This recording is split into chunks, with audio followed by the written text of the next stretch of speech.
Buck, you're here for a special presentation in memory of Jackie Robinson. Can you tell us what it means to represent not only the Robinson family, but also many, many ball players from past history? Yeah, because, well, Jackie, actually, when Branch Rickey signed Jackie Robinson, that contract, that was the beginning of the modern civil rights movement. That's right. That was before Brown versus Topeka. That was before Martin Luther King was a sophomore at Morehouse at the time. Yeah, and what was it, 1955, Mrs. Parks didn't get back on that bus. So it's a remarkable time, really. And when they retired that jersey, my wife cried. She cried, yeah, it was good. Okay, take us a little bit further back. What year did you start playing back in the Negro Leagues, and how many years were you ahead of Jackie Robinson? Oh, a long time. I started playing in the Negro League in 1937. See, that's 10 years before Jackie. Mm-hmm. Well, you're very well preserved. You look like you're in great shape. Pretty good shape, an old man. How well did you know Jackie Robinson, and tell us a little bit about the man? Well, I didn't meet Jackie. I met Jackie. See, when Jackie was with the Monarchs, I was in the service. I was in the Navy CB at the time, and I was a bosun, and I was over what was it, a stevedore platoon. And the commanding officer, 10:30 at night, everybody was gone. He said, "Bosun O'Neill, come to my office at once." I said, "Oh, hell, what did I do now?" When I got this office, he said, "You know what happened?" I said, "No, sir, I don't." He said, "Branch Rickey just signed Jackie Robinson to an organized baseball contract." I said, "Thank God it finally happened." I said, "Give me that horn." He gave me the mic, and I said, "Hear this, hear this, hear this." This all-black battalion. I woke everybody up, and I told them, said, "Branch Rickey just signed Jackie Robinson to a Montreal contract." Shot the guns, hooped and hollered. We didn't sleep much that night. That was wonderful.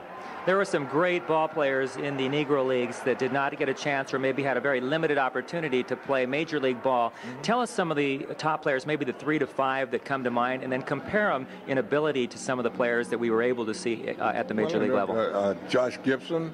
Josh Gibson had the power of a Babe Ruth. Yeah, power of a Babe Ruth. And it was so many great ball players. And you know about Satchel Paige in his prime. He was great. And Buck Leonard, who played first base over there, probably equivalent to Lou Gehrig. We had these type ball players. Cool Papa Bell. Oh, man, when you say Cool Papa Bell, I don't know who you're going to match him with, because he played like the Maggio, but he could outrun the word. Wow. Yeah, great ball player. Tell us, do the young black players of today, do they appreciate what you guys have done? They're learning to now. See, they're learning to now since that Ken Burns documentary, and they're learning now. And I live in Kansas City, and the Negro League Baseball Museum is in Kansas City. All of the teams come. Most of them come to the museum. They want to see this. Mm-hmm. What would you like to see in the future as far as baseball, integration, just good relations in life in general? Well, and one thing about it is actually baseball good relations now. Baseball is good relations now, and I think we're going to realize Jackie's dream, because Jackie wanted to see more people in the front office, and this is going to happen. Those things will happen, but you got to be actually.